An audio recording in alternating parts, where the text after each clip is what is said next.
добавить на кыргызском языке. Пожалуйста, Наиль.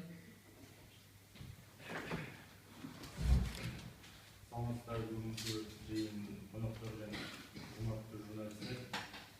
Мен Жумабек Доyon, Адилет жаштар уюмунун төрагасы болуп, бүгүнкү күндө бийликтин колдоп аткан мамилесин көрүп, ошол өзүмдүн элдин атынан чыгып келип мага мисалы, ошол элдин баарына эгер кээ бир кишилерге байыркы болсо, биз үчүн кыргыз элинин сөз эркиндиги жана кысым калгандыгы биз үчүн абдан борчумдуу маселелер.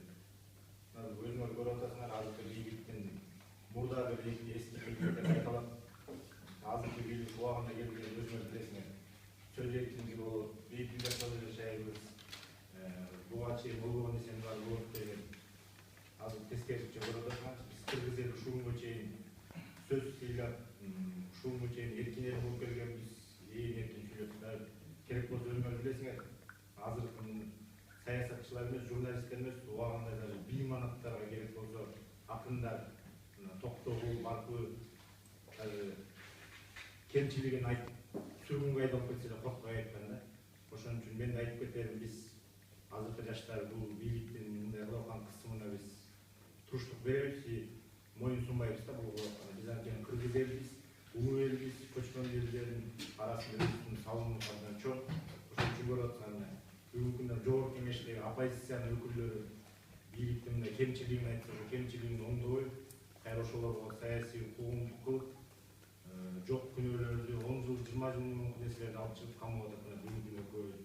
Андан башка мынакей улуу аксакалдарга чейин бүгүнкү күндө УКМКда отурат, ден соолугу оор болсо да. Андан башка мынакей журналисттерди да төртүнчү бийлик деп коет, бул средства массовой информация. Бул сөз эркиндиги негизи бул кысымга албаш керек да. Бийлик бүгүнкү күндө тескерисинче бизде мындай болот да, кемчилигин айтса, ошонун оңдонгондун ордуна кемчилигин айткан кишинин оозун тийип атат да күнүгө. А болбосо кантип оңолот? Сөз эркиндиги деп коет, биз демократиялык өлкөнү алып келебиз деп, мына ошо азыркы бийлик өзү абдан бүт жерде айткан, демократия эмес эле авторитарный режимди алып келатат. Даже бир үйлөрдүн бийлигине жакындап калды да, көрүп атсаңар.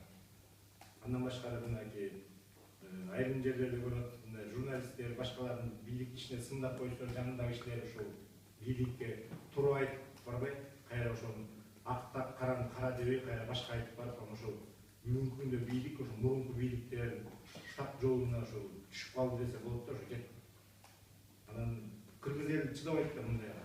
Ошон үчүн бүгүнкү күндө биз деле ойлоп атабыз, бүгүнкү күндө ушул биздин байкелерибизди жана чоң саясатчыларды жана журналисттерди баарын камап, эртеңки күндө бизди же бизден кийинки муундарга ушундай көрсөтөт дегенден эч кандай кепилдиги жок да.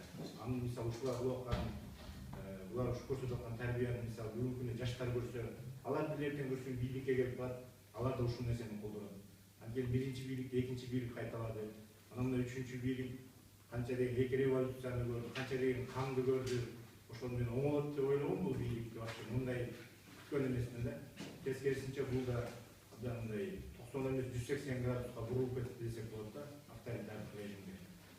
Анан кыргыздар өз ошон үчүн бигерден бери кара кыргыз деп айтылганбыз, тоодо жашаган, эркиндикти сүйгөн, сөз эркиндигин сүйгөн элбиз.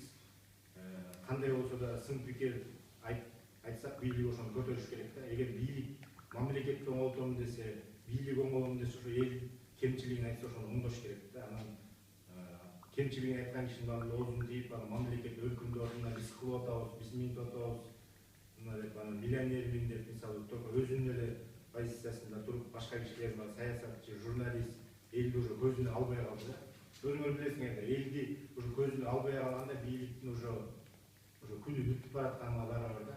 Ошон үчүн биз кыргыз эли мындайга моюн сунбайбыз деп мен ишенем. Өзүм ушул позициямдан такыр кайтпайм. Анткени ошол кыргыз элиме ишенем. Кыргыз эли үчүн бүгүнкү жерге келип. Спасибо большое, пожалуйста.